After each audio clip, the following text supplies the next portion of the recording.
What's good? It's your boy CJ Goodfella back with the Boxing Clinic and more. Y'all know what it is. Shout out to them LDBC boys and the YTBC. We all working.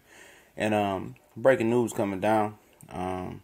Seems that Anthony Joshua and Joseph Parker will be fighting March 31st at Principality Stadium in Cardiff, Wales. The same like 90,000 seat stadium that Joshua fought Carlos Takam in. Seems like somebody compromised on their end. And I don't know who, but Top Rank co-promotes Joesph Parker. Bob Arum broke the news down. I think the guy that he co-promotes him with is Dave Higgins. I think a lot of people don't know that Top Rank does co-promote Joesph Parker. He's on their website and everything as one of their fighters. I found that out about a couple months ago. And it seems like somebody compromised. I believe that Joesph Parker just took the deal. I don't think Joshua gave him the extra 5% he was looking for. They offered him an 80-20 at first. Parker won the 50-50, then went down to 60-40. Then he said he won the 60-35 split, a 65-35 split. Yep. And I think he's just going to get a 70-30 split. But I'm not sure the article doesn't, or Bob Arum in the article doesn't say what the percentage was. He said they were very close for the fight happening.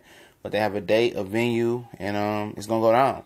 And, of course, Anthony Joshua had another choice but to make this fight, because he didn't want to fight nobody else. Like I said, the guy doesn't want to compete.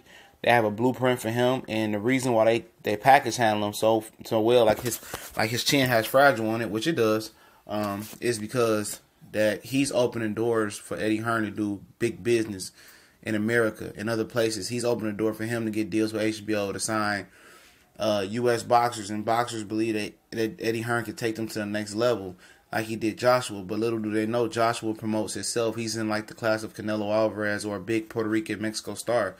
He comes ready out the box, batteries, the whole thing. You don't have no assembly needed. He's a guy who's charismatic, who got a country on his back, who can punch, who looks like an old school, physically gifted heavyweight. He looks the part. He looks like what people want a heavyweight to look like. He gets knockouts. He's spoken well. He's clean cut for the most part, other than his drug dealing history. But who cares? There's been a lot of guys with bad history. It doesn't take much to promote this guy, Eddie Hearn, outside of Anthony Joshua, he really ain't got nothing.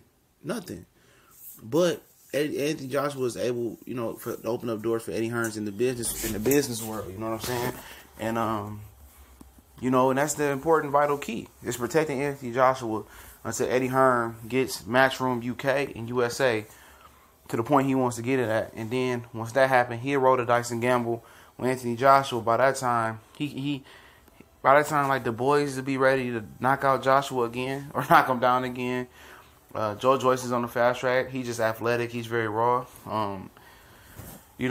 George Arias. There's a lot of young guys that's coming up that's going to be ready to check Anthony Joshua's chin.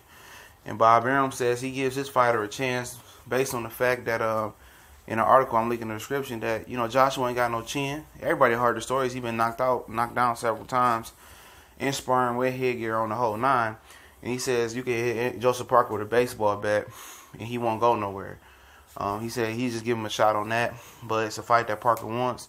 It'll be a colossal upset if Parker does beat Joshua.